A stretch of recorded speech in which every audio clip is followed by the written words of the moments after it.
Let's explore Picaggo's gallery, where you can download and filter photos, create reels, and manage folders.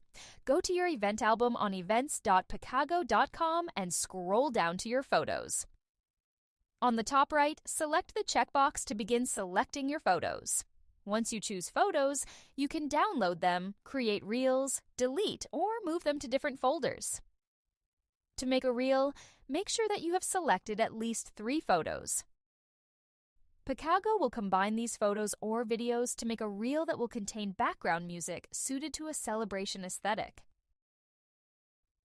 After the reel has been created, it will then appear in the gallery.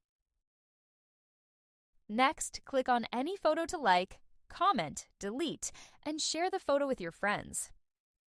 To set a new cover photo for your album, click on the cover photo icon on the top right. Next, you can filter media based on its format and sort based on date.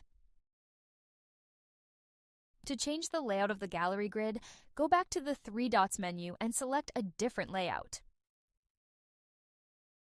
You can also explore the slideshow, which allows you to go through the photos on a large screen, even at the event venue, so that your guests can stay entertained. You can customize this slideshow to show your event's QR code and details of the host, or a sponsor if you have one. We will explore that in detail and many more gallery functions in a different video.